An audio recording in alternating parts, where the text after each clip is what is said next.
Right, another parliamentary sitting week commenced today, a Senate-only sitting week this time, with a news poll that will frustrate many in the government. The coalition is now on equal footing with Labor, despite all of Labor's woes, for the first time since the May election.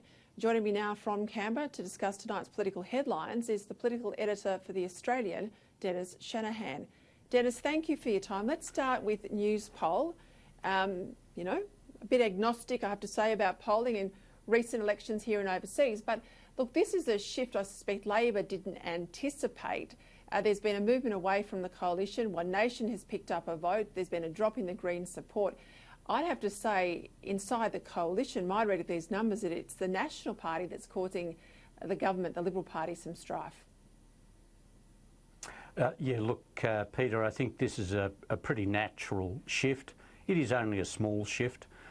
And when you look at the key numbers, and this is the thing we have to learn and we should learn from the polling from the last election, that two-party preferred figures can be misleading.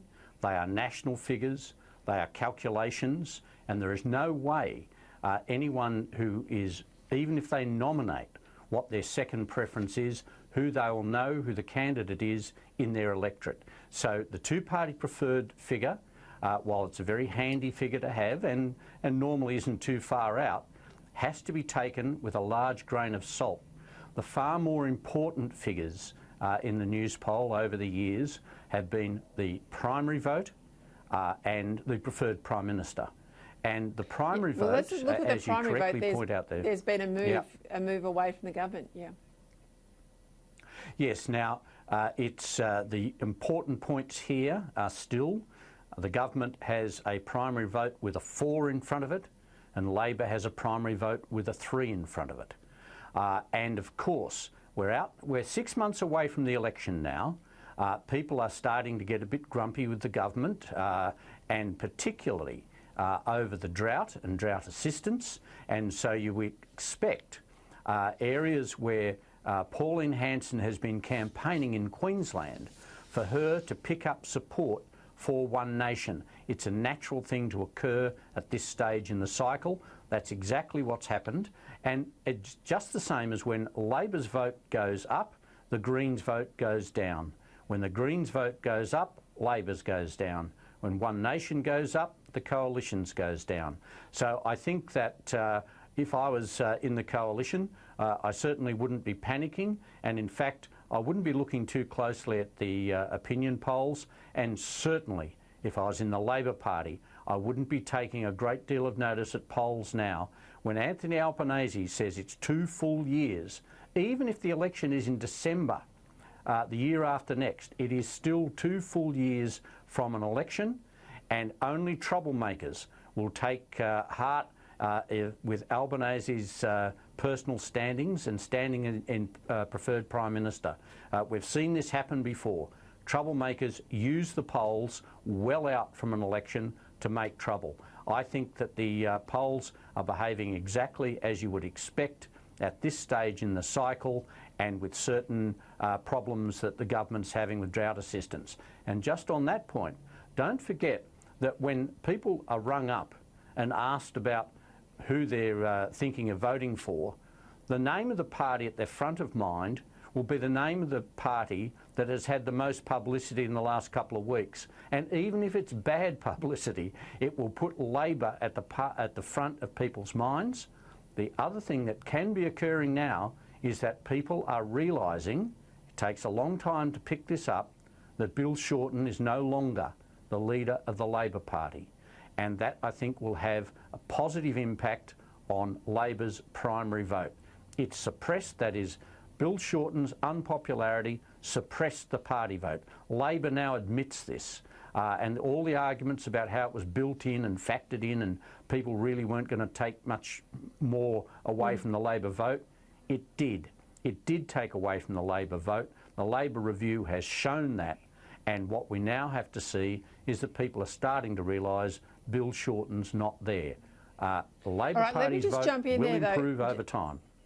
Look, I accept all of that. I accept all of that. But last week, I spent quite a bit of time using the internet to listen to radio, particularly talkback radio, commercial, because obviously the ABC doesn't have it in country Australia. getting around listening to the view of people in some of these larger seats long held by the National Party. I'm not saying that they're marginal seats, but they're seats that are susceptible to movement, particularly in New South Wales, from parties like the Shooters and Fishers. And I looked at a lot of headlines around local papers. Now, that's what I used to do in politics. I didn't just take the pollster's word of it.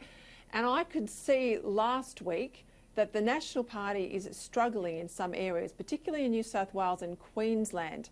And yes, Pauline Hanson, Bob Katter, they were out there on the road, Janice, but I would contend as some of this trouble hitting the government, and it's not a pro-Labor vote, it's actually a move away from the government in the primary, but I would contend that this is that the National Party have been seen to let down a regional Australia constituency, and or the leadership team is not cutting through.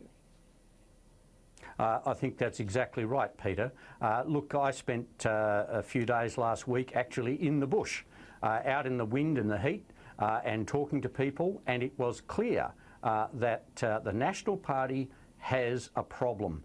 The National Party is the coalition's weak point. As leader, Michael McCormack is not cutting through. Scott Morrison is popular in regional Queensland, and that's at the cost of Michael McCormack's leadership. The Nationals are in trouble.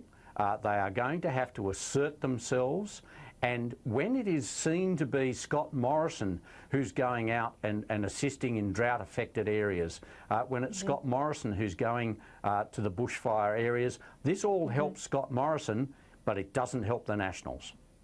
Yeah, and I think there's still a lot of respect for the Prime Minister.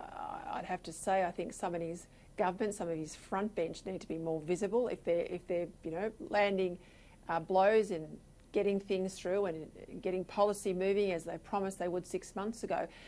Not many people know about it. I think that the breadth of sort of PR activity by the front bench could improve, so it doesn't look like the heavy lifting's just done by the PM himself. But I want to turn to an issue that will, I think, resonate with the bush. This is this dairy legislation put up by Pauline Hanson in the Senate today. Now, it failed by one vote only. It was knocked back.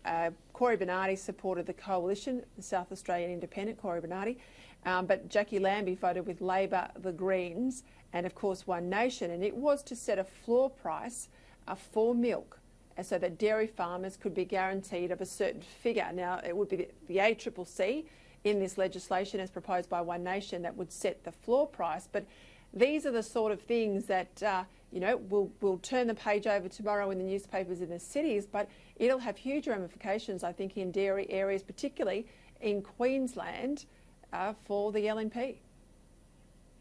Yes, look, the dairy industry's been in a lot of trouble for a long time. I know some dairy farmers who work exceptionally hard, and all they're trying to do is keep, a fraction of a cent in their production. Just keep it up, just so they can keep the farm going and they can actually stay on the farm. Now, I think that, again, like the drought assistance package more generally, where people were saying, oh, we need, and at one stage, Pauline Hanson was talking about nationalising the national herd so that we could nationalise beef prices. These seem to be very popular, silver bullet fixes. They're not. They're going backwards, but it's very hard for a government to sell a story about the need for a fair price for milk, not a floor price, not going back to nationalisation and regulation of an industry. It has to actually stand by the good policy. That's where, and I think the point you were making earlier about Peter, about the National Party, they need to get out and they have to sell these policies, which are being touted by Pauline Hanson and others. They're populist policies. They're not going to actually help the industry in the long term.